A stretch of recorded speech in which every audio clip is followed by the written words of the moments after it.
유명한 놀이동산입니다. 그때 저에게 아주 인상적인 모습이 눈에 띄었습니다. 그것이 뭐냐면 한 사람이 뭔가를 땅에 열심히 떨어뜨리면서 가는데 뒤에서 양들이 뒤따르는 것이었습니다. 양들은 그 주인이 가는 곳을 따라가면서 떨어뜨려 주는 그 먹이를 주워 먹었습니다. 맨 뒤에 오는 양은 잘 주워 먹지 못해요. 그런데 아무튼 주인과 동료가 가는 곳을 열심히 따라가고 있었습니다.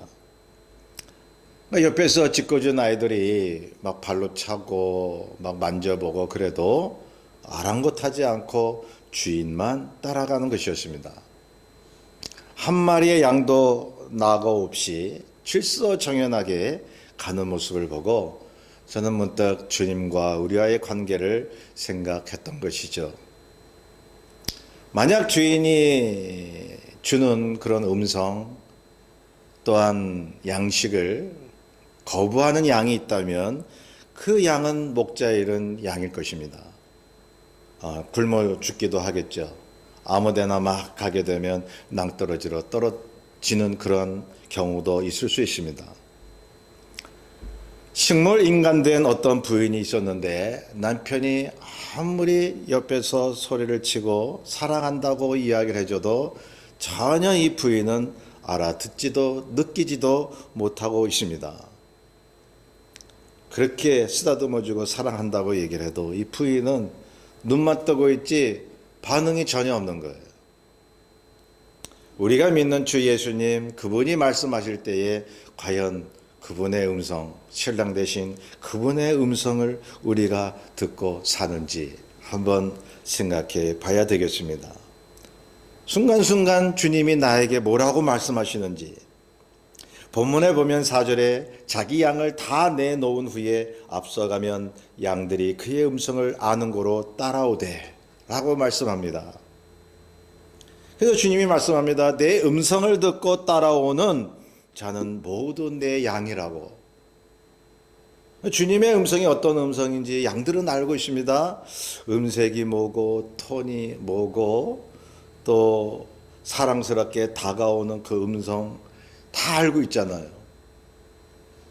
영의 음성으로 다가오시는 주님의 말씀을 우리는 듣고 있는가 하는 생각을 한번 해보게 됩니다. 만약 주님의 양이 아니라면 그 음성을 알아들을 수 있을까요? 100번 1000번 얘기해도 주님의 양이 아니면 주인의 음성을 알아듣지 못하는 것입니다. 낯설고 부담스럽게 느껴지겠죠. 이게 뭔 소린가 말이에요. 반갑지가 않아요. 거부감이 드는 것입니다. 대신 세상의 소리, 사탄의 소리를 듣고 따르는 것이죠. 참 그래요. 오늘날 교회 다니는 사람 많은데 주의 음성을 듣고 예배에 참석하는 사람은 얼마나 되는가, 그런 의구심을 갖습니다. 그러니 우리가 식별할 수 있지 않습니까? 하나님의 말씀을 알아듣는 사람은 진정한 주님의 양이라고 생각할 수 있죠. 그런데 알아듣지 못하고 불평하는 사람은 다른 것을 주인으로 섬기고 있다는 증거인 것입니다. 사탄도 자기 양들을 가지고 있으니까요. 우리가 보기에는 염소죠. 염소고 늑대고. 그런데 사탄도 자신들이 갖고 있는 양이 있다고 그렇게 외치잖아요. 교회도 있고 어디 뭐 선교단체도 있고. 사탄이 그러는 거예요. 내 새끼들 다 거기에 다 있다고. 성경이나 오늘날 교인들을 보면 그것을 할 수가 있습니다. 하나님의 말씀을 골라 먹으려는 사람.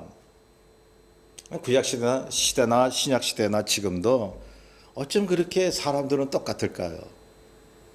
역사가 반복되듯이 사람들의 본성도 반복되고 있다는 사실입니다. 그래서 하나님의 말씀 축복만을 좋아하잖아요. 복 받아라 그러면 좋아하잖아요. 그런데 고난과 십자가의 삶을 이야기하면 대들고 화를 내요. 참 제가 그럴 때마다 참 기가 막힙니다. 그런 분이 몇 사람 있었잖아요. 성경 말씀을 전했는데 저에게 화를 내고 멸시를 줍니다. 그 하나님의 말씀에 기분이 나빴다는 거죠. 그래서 예수님 시대에도 유대인들이 주님을 신란하고 핍박을 했던 것입니다. 왜냐하면 주님의 양이 아니기 때문입니다. 주님의 말씀을 못 알아듣고 화를 내는 것입니다. 본문 6절에 보면 예수께서 이 비유로 그들에게 말씀하셨으나 그들은 그가 하신 말씀이 무엇인지 알지 못하니라. 왜냐하면 주님의 양이 아니기 때문에 주님의 말씀을 못 알아듣는 것입니다. 이것은 오히려 그들이 세상을 주인으로 섬기고 있다는 증표잖아요. 세상 소리에 더 귀를 기울입니다. 아마 어떤 분이 우리 대화방 있었잖아요. 계속 정치적인 거 올리는 거예요. 막 그냥 그래 좀 자제하라고 그래도 계속 올리고 힘들었어요. 굉장히.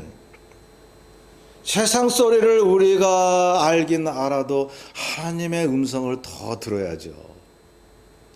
세상의 축복의 소리, 세상의 가치관에 더 관심을 갖고 세상 교회는 세상 소리에는 귀를 적극적으로 기울이는 사람들이 왜 그렇습니까?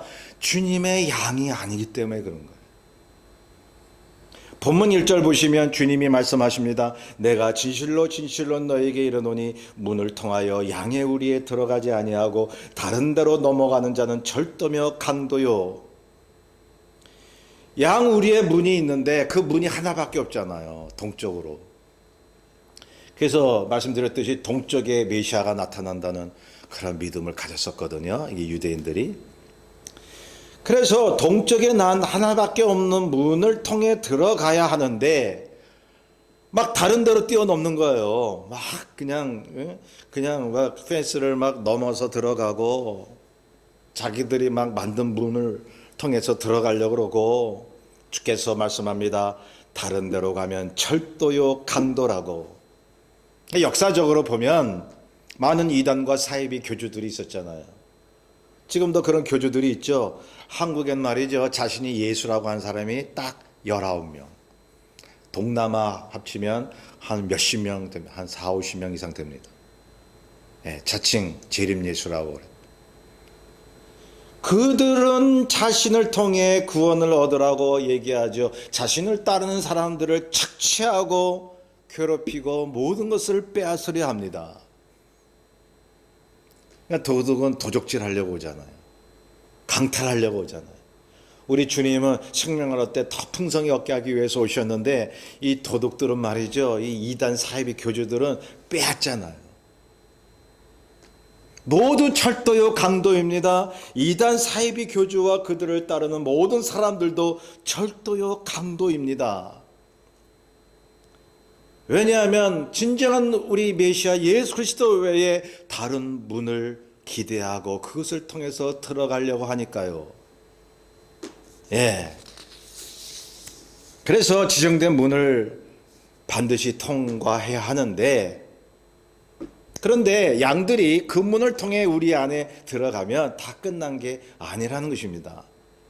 그 문을 향해서 들어왔는데 거기에는 주님이 택하신 양들이 있고 가라지의 양들이 있더라는 거죠. 예, 목자이신 주님이 잘못 들어온 양들을 골라내시는 것입니다. 3절 보시면 문지기는 그를 위하여 문을 내고 양은 그의 음성을 듣나니 그가 자기 양의 이름을 각각 불러 인도하여 내느니라. 팔레스타인에서는요 흔히 한 우리 안에 주인이 다른 양떼들도 이렇게 함께 넣어둬요. 갈 데가 없는 양들이라든가 아니면 다른 목자가 대신 부탁을 해서 자기 양들을 좀 넣어달라고 그런 일이 흔히 있었어요.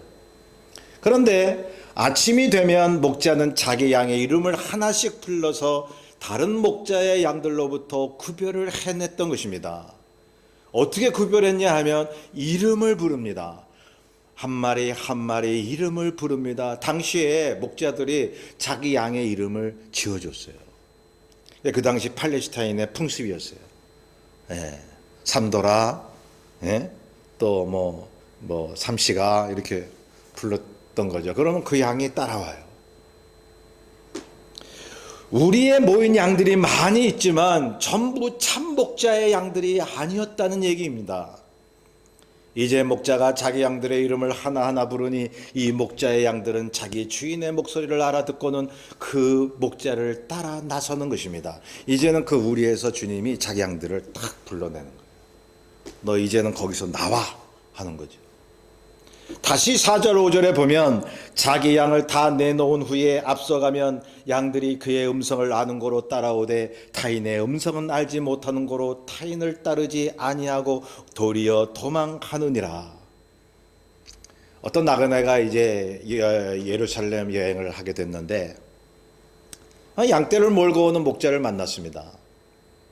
그래서 나그네가 시험을 해보고 싶어서 내가 한번 당신의 옷으로 입고 당신의 양을 불러볼 테니까 한번 양들이 어떻게 움직이는지 한번 보고 싶습니다. 그래서 그 목자와 옷을 갈아입었어요. 바꿔 입었어요. 그리고 그 목자의 목소리를 흉내냈어요. 야, 누구 날 따르라 했더니 양들이요, 이 나그네 목소리가 자기 주인의 음성이 아니라는 것을 태번한 거예요. 한 마리의 양도 이 나그네의 그러한 목소리를 듣고 따르는 양들이 없었습니다. 그 다음에 이제 옷을 이제 이렇게 바꿔 입은 그대로 참 목자가 말했습니다. 누구야 누구 나 따르라 했더니 자기 주인의 음성을 알아차리고 대번 자기 주인을 따랐다는 얘기입니다. 그렇죠. 그리스도 안에서 택함받은 사람은 주님의 소리를 알아듣습니다. 아무리 세상 소리, 사람들 소리가 시끄럽고 복잡해도 그 가운데서 들리는 세미한 주님의 음성을 듣고 주님의 뜻을 알게 되는 것입니다. 그리고 주님을 따르는 것입니다. 어느 누구도 따를 수가 없는 거예요. 주님의 양들은.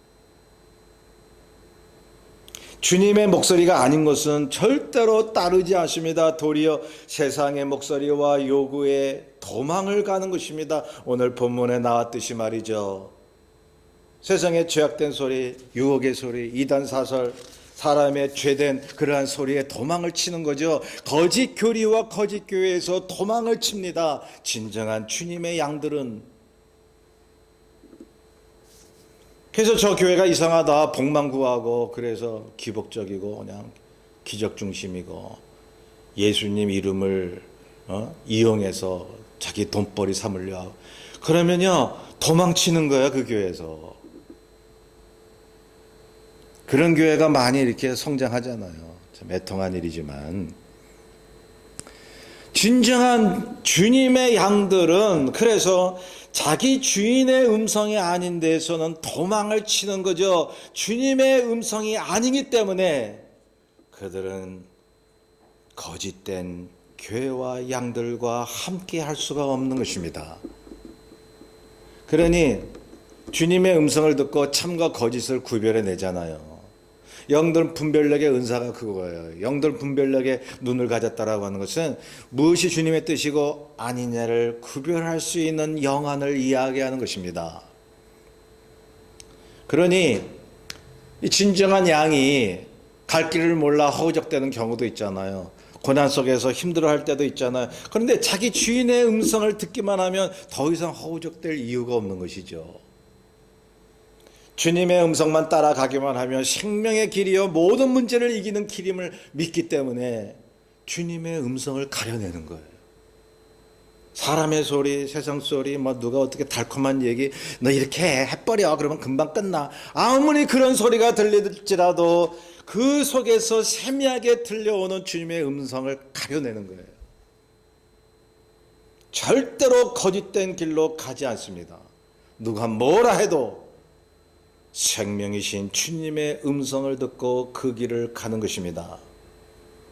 그러니 주님의 양인 우리가 주님의 음성을 듣는다고 할 때, 자, 우리는 귀에 들리는 음성이 있었으면 얼마나 좋을까 하는 생각도 해요. 저는 귀에 들리는 음성을 듣고 저는 등 뒤에 퍼졌던 암이 없어졌으니까 저는 하나님이 주시는 환상이나 귓전에 때리는 음성, 그것도 하나님이 주시는 음성이라고 봐요. 그런데 잘 가려내야죠. 사단이 어떤 환상이나 어떤 잘못된 그런 환청을 줄 수도 있으니까. 그런데 보세요. 주님이 우리에게 주시는 음성이 과연 대부분 어디서 들려올까요? 어디서 들려올까요? 시끄러운 세상 소리에서도 그 속에서도 들려와요. 무조건 듣지 말라는 게 아니죠. 자, 대부분 주님의 음성은 우리의 마음의 깨달음과 믿음을 통해서 영적으로 들리는 것입니다. 양심을 통해 들립니다. 말씀과 기도를 통해 듣는 것입니다. 기도 많이 한 사람은요, 주님의 음성을 들어요. 기도를 많이 한 사람은 아무리 옆에서 누가 뭐라 해도 그것이 주님의 뜻인지 아닌지 대번 알아요. 세상 사람들이 전혀 듣지 못하는 그리스도 영의 목소리, 그걸 주님의 양들은 듣습니다. 귀에 들리는 것보다 더 확실한 주님의 세미한 소리를 영혼을 통해서 듣는 것입니다. 그래서 주님의 진정한 양들은 주님의 음성을 듣기 위해서 골방을 찾아요. 골방을. 기도하는 자리를 찾아요. 말씀을 보는 자리를 찾고. 네. 이지선이라는 분 아시죠? 이 여성은 대학교 4학년 때 학교에서 집으로 돌아가다가 음주운전자의 부주의로 교통사고를 당했습니다. 이분이 타고 있던 차에 불이 났는데 다리를 제외한 전신에 55% 3도의 화상을 입었습니다. 그 의사들이 모두가 다 이 여성은 살지 못한다고 이야기를 했습니다. 그런데 기적적으로 살아났습니다. 여러 차례 피부 이식 수술을 받았고요. 여러 가지 이제 병원을 다니면서 치료를 받았지만 그 심한 통증에 견딜 수가 없어서 날마다 진통제로 살아야만 했죠. 다리를 제외하고 이 위쪽은 다 화상을 입었으니까 얼굴이 일그러져 있는 거예요. 여자가, 젊은 여자가. 그러니 마음이 얼마나 피폐해져 갔겠어요. 이분이 하나님을 원망했죠. 하나님, 왜 나에게 이런 일이? 왜 나에게 이런 일이? 대부분 우리는 그런 생각을 해요. 어떤 고난이 오면 나만 그런 큰 고난이 있는 것 같잖아요. 예. 그래 누가 그러대요. 너니까 그런 고난을 당한다고. 그렇게 믿으라고 너가 어떤 권면을 하신 분이 계신데요. 이런 생각을 당연히 했을 겁니다. 하나님이 왜 나에게 이런 일을 닥치게 했냐고요. 그런데요, 겨우 손으로 밥을 먹을 수 있었습니다. 단추를 잠글 수가 있었습니다. 그러니 그게 감사하게 느껴졌다는 거예요. 내가 전부 화상을 입고 아무것도 못하고 손도 움직이지 못하고 있었다면 이게 얼마나 큰 절망이냐 이거죠. 근데 옷을 겨우 입을 수 있고 손으로 밥을 먹을 수 있으니 아유 감사하다. 하나님 앞에 감사했다는 거죠. 사고를 당한 후에 하나님이 안 계신 것 같고 자신은 하나님께 버림을 받았다고 생각이 들었지만 이 여성은 주님의 음성을 들은 것입니다. 마음 깊이 들려오는 주님의 음성을 들은 것입니다. 하나님이 자신과 함께 한다는 주님의 음성이요, 확고하게 들어온 것입니다. 그리고 꿈을 꾸기 시작했대요. 자신도 남에게 도움을 줄 수 있는 그러한 삶을 살겠다고요. 사회복지를 공부하기 위해 미국 유학을 했는데요. 그 뒤에 한동대 교수가 되었습니다. 그리고는 지금도 자기와 같이 고통받는 사람들에게 어떤 도움을 줄까 생각을 합니다. 주님께서 이웃을 사랑하라는 말씀을 기억하고 자기같이 화상 환자를 돕는 일을 하게 됩니다. 이 여성, 이지선 씨는 이렇게 이야기했습니다. 나는 막혀있는 동굴이 아니라, 한번 들어가면 잘 나오지 못하는 그런 동굴이 아니라 뚫려있는 터널을 지나왔다고요. 하나님께서 뚫려있는 터널을 지나가게 하셨습니다. 그리고 또 이렇게 말했습니다. 비록 사고를 당했지만 누군가의 손을 잡고 가게 하신 하나님께 감사하고 찬양한다고요. 그래서 모든 성도들이 사랑하는 내 아들, 딸들아, 말씀하시는 하나님의 사랑의 음성을 들을 수 있기를 바란다고 이야기를 했습니다. 또 이런 말도 했습니다. 사고 전으로 돌아가고 싶지 않대요. 왜냐하면 사고 난 후가 더 하나님을 알게 되었고 신앙의 삶이 무엇인지 진정 알았기 때문에 사고 전으로 돌아가고 싶지가 않대요. 이런 분들이 있어요. 작가 두 분인데 또 어떤 분도 그런 이야기를 하셨는데 젊었을 때로 돌아가고 싶지가 않대요. 젊었을 때 너무 방황하고 고생하고 그런 것도 있었겠지만 그러나 나이가 지그시 먹은 이때가 더 감사하고 하나님 앞에 갈 날이 얼마 남지 않은 이때가 더 하나님 앞에 기쁜 삶을 살 수 있다는 거예요. 이 지선, 이 여성분의 이러한 삶의 고백 또한 신앙의 고백이 어떻게 이렇게 나올 수 있습니까? 그 엄청난 시험 속에서도 주님의 음성을 들은 것입니다. 주님의 음성을 듣지 않고 어떻게 그 많고 많은 사람들 고난 속에서도 그렇게 헤쳐나오고 주님만을 따르는 사람들이 나올 수가 있을까요? 그 음성은요, 세상 시끄러운 소리, 큰 소리보다 더 크게 들리는 거예요. 더 확신차게 들리는 거예요. 세상 사람들은 도무지 듣지 못하는 그 주님의 음성을. 그러니 주님의 음성을 그렇게 들을 수 있다는 것은 진정한 그분의 자녀임을 증거하는 거예요. 그분의 음성을 듣는다면 그 어떠한 시험과 고난도 견디며 나아갈 수 있는 것입니다. 그분이 주시는 생명수를 날마다 체험하며 사는 것입니다. 이 시끄러운 세상에서 그분의 음성에 귀 기울이지 않으시겠습니까? 그렇게 되면 죽는 것도 두렵지가 않은 거예요. 날마다 우리의 생명 되신 주님의 음성을 들으심으로 늘 기쁨 속에 사시는 우리 모두가 되시기를 주의 이름으로 축원합니다. 우리 뜻을 잘 생각하면서 446장 우리 찬송합니다. 446장